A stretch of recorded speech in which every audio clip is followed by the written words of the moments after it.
Gujarat ATS کی team کے حوالے کر دیں گے، اور ساتھ ہی ساتھ مفتی سلمان ازہری صاحب کو کل کورٹ میں پیش کیا جا سکتا ہے، جس کے بعد مفتی سلمان ازہری صاحب کو اپنی باتیں پیش کرنی ہوں گی۔ اب مفتی سلمان ازہری صاحب نے یوٹیوبر کے لیے کیا کہا ہے وہ آپ بغور سنیں۔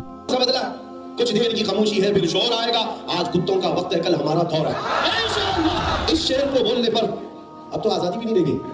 زبردستی کسی نے ٹویٹ کیا اور کہا انہوں نے ہماری قوم کو کتا کہا۔ میں نے کہیں کوئی لفظ کہا نہ، ہی میں نے کسی بھی قوم کا ذکر کیا، نہ ہی تمہارے گرو گھنٹال کا، نہ کسی بادشاہ کا، نہ کسی نیتا کا کہیں ذکر نہیں کیا۔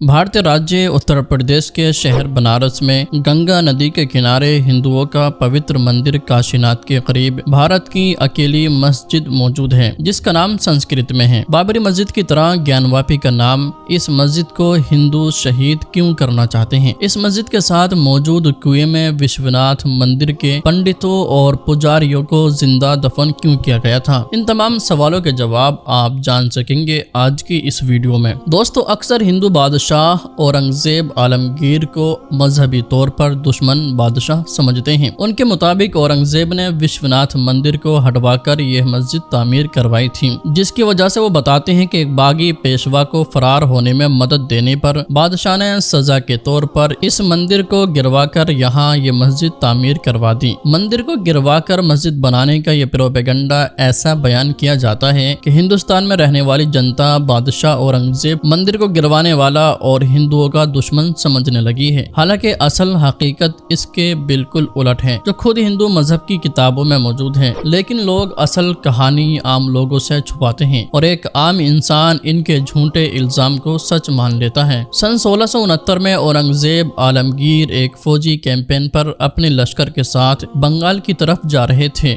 جبکہ لشکر وارانسی کی اس جگہ سے گزرنے لگا تو فوج میں موجود ہندو راجاؤں نے کہا کہ ایک رات کے لیے لشکر کو اس مندر کے آس پاس ٹھہرنے کا آدیش دیا جائے، تاکہ ہندو رانیاں کاشی ناتھ مندر میں اپنی مذہبی رسمیں پوری کر سکیں۔ بادشاہ نے فوراً ان کی بات مان لی اور لشکر کو سیفٹی کے لیے وارانسی کے چاروں طرف 5 میل تک پھیلا دیا گیا۔ رانیاں پالکیوں میں بیٹھ کر گنگا میں اتریں، مذہبی رسمیں ادا کرنے کے بعد وشوناتھ مندر میں پوجا پاٹ کے لیے چلی گئیں، اور پھر شام کو یہ تمام رانیاں واپس لوٹ کر آ گئیں، لیکن کچھ کے راجا گیان سنگھ کی رانی اور اس کی 2 داسیاں واپس نہیں آئیں اور یہ مندر میں ہی کہیں غائب ہو گئیں۔ رانی کے غائب ہو جانے پر ہر طرف افراتفری مچ گئی۔ یہ خبر سن کر بادشاہ نہ صرف اپنے سپاہیوں کو بلکہ راجاؤں کے ساتھ خود بھی اس رانی کی تلاش میں نکل پڑا، اور دوستو بہت ہی زیادہ چھانبین کے باوجود کچھ پتہ نہ چلا کہ رانی کو زمین نگل گئی یا پھر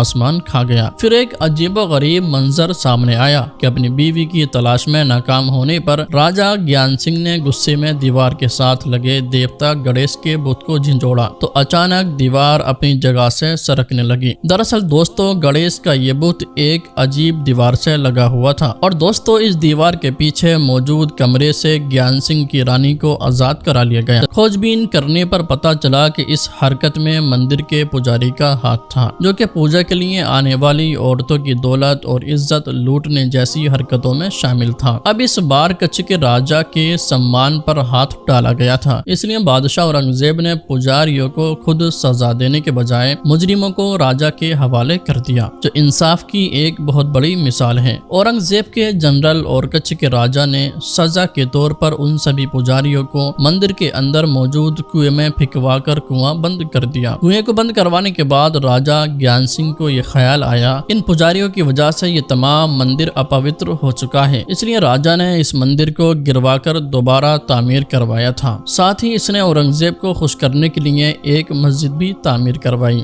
جس کا نام سنسکرت میں گیان واپی رکھا گیا، یعنی علم کا کنواں۔ ہندو مذہب کے لوگوں کے نظر میں 3000 مسجدیں ایسی ہیں جن کو وہ کسی نہ کسی طرح اپنے قبضے میں کرنا چاہتے ہیں، لیکن ان میں 3 مسجدیں خاص ہیں: ایودھیا کی بابری مسجد، بنارس کی گیان واپی مسجد اور متھرا کی جامع مسجد عیدگاہ۔ بابری مسجد کی شہادت کے بعد انڈیا میں لا آف لیمیٹیشنز پاس کیا گیا، جس کے انوسار 15 اگست 1947 کے بعد جو عبادت گاہ جس روپ اور جس جگہ پر موجود ہے وہ عبادت گاہ وہیں پر موجود رہے گی۔ یاد رہے دوستو، یہ لو دنیا کے ہر ایک آزاد دیش میں لاگو ہے، لیکن کچھ ہندوؤں کا یہ بھی کہنا ہے کہ یہ قانون ان کے نظریے سے غلط ہے۔